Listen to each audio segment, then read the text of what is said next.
Seguindo os princípios do passo a passo, aqui no porta-agulha de Maiwegger, a gente tem um modelo que gera uma trava.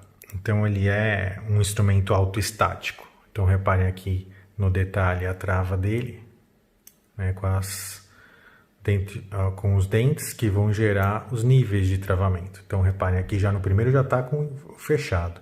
A gente tem o primeiro nível, o segundo nível e o terceiro nível, no caso desse instrumental aqui. Bom, um dos primeiros passos a se treinar no uso do porta-agulha é a utilização novamente da ponta dos dedos. Então a gente não pode deixar passar da falange distal, porque senão a gente gera uma algema de dedo e trava e perde toda a precisão dos movimentos. Então novamente a gente tem que treinar o uso do dedo polegar e do dedo anelar nas suas pontas, usando o dedo médio e o dedo indicador para poder segurar e apoiar. Então reparem aqui, ó, estou com o dedo anelar fora e aqui dentro, assim como a gente treina no uso da tesoura. Então tanto o porta-agulha quanto a tesoura a gente pode treinar, e quando a gente consegue atingir esse movimento de forma harmônica, vale para os dois instrumentos. Então é um único treino para dois usos ou dois instrumentais.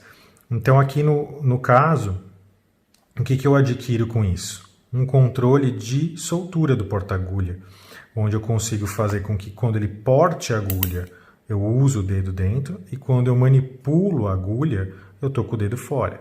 Então eu consigo fazer uma manipulação sem esse dedo ficar travado lá dentro. Então esse é o primeiro treino.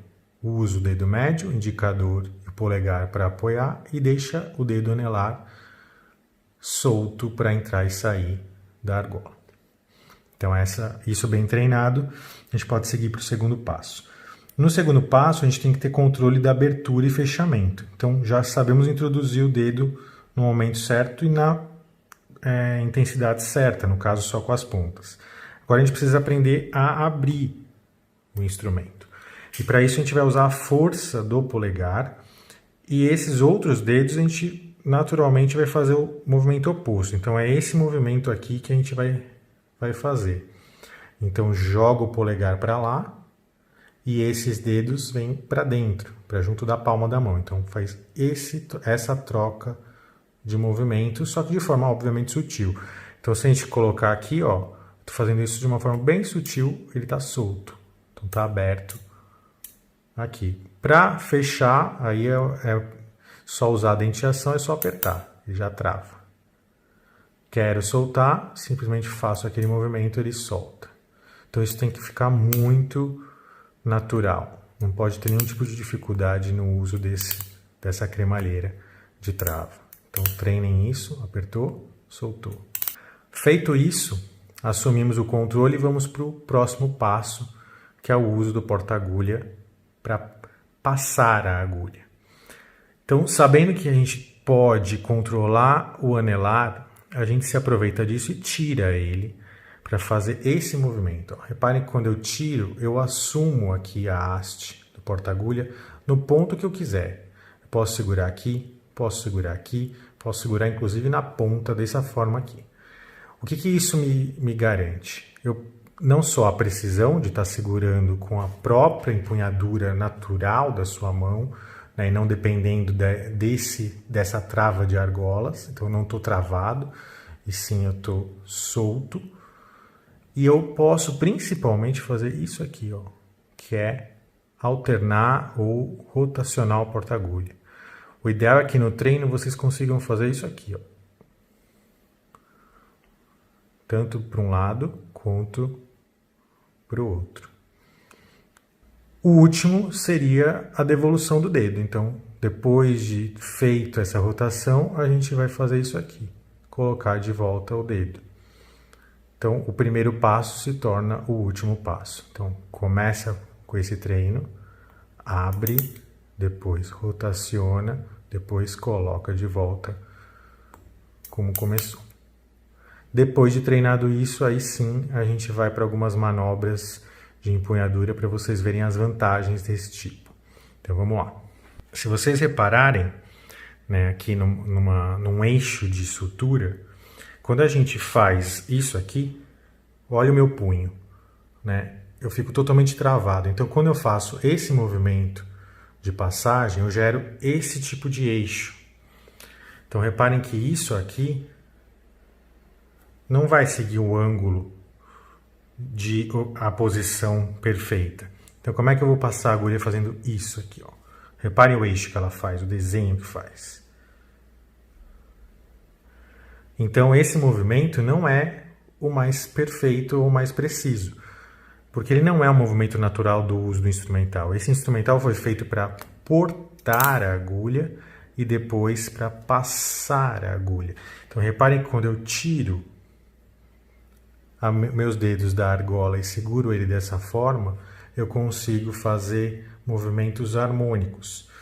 Então, tanto o normal, que seria o normal hand, que a gente traz para cá.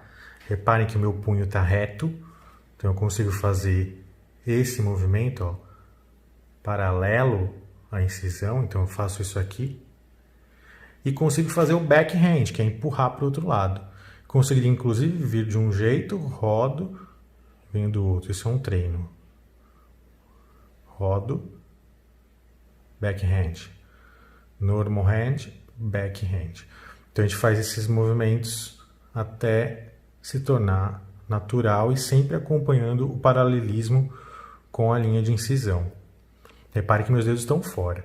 Depois disso, já está treinado, mas você já segurando assim, ó, você simplesmente treina a colocar o dedo anelar para já sumir o porta-agulha. Olha o que acontece, ó.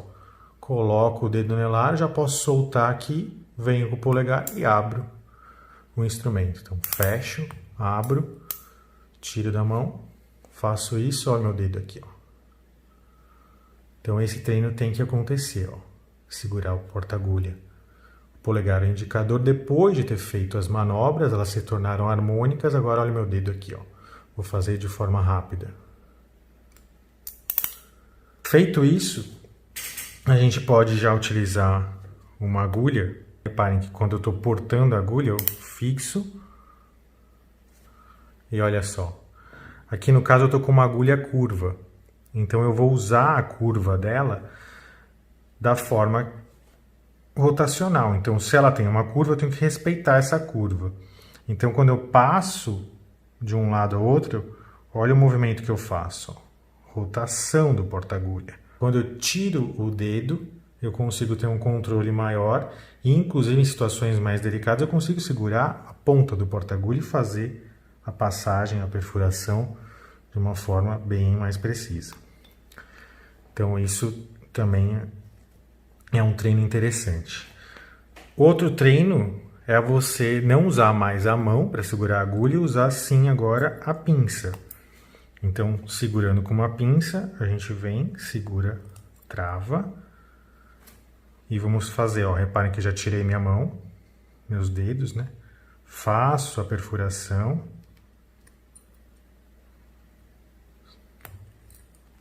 Faço a passagem. Fixo de novo. E vou treinando quantas vezes for necessário essa passagem. Reparem que eu uso o ângulo da agulha. Com a mão dentro, eu tenho que fazer isso aqui. Eu também posso fazer esse movimento do eixo de rotação do meu próprio punho. Não é errado fazer isso, é bem comum. Então eu posso fazer isso, mas reparem que os meus dedos me limitam. Bom, uma outra coisa a se observar é que, como o nome diz, ele é um portador da agulha. Então ele pode ser usado como portador e como passador, como foi demonstrado. Ao portar a agulha, a própria agulha se torna parte do instrumental. Então, um exemplo de uso disso. Quando a gente está querendo fazer uma posição perfeita dos bordos, eu posso pegar e fazer isso aqui, ó. Ao tracionar, por exemplo, os dois lados do tecido, eu traciono com uma pinça o lado que eu vou perfurar e o lado já perfurado eu uso a agulha empurrando o tecido. Com isso eu consigo jogar e alinhar o tecido para que ele faça a perfuração. Reparem que o porta-agulha aqui, ó, ao tirar a mão, eu consigo fazer a rotação dele e tirar a agulha no ângulo certo. Então o ideal é que vocês treinem isso aqui, ó, esse movimento de rotação da agulha.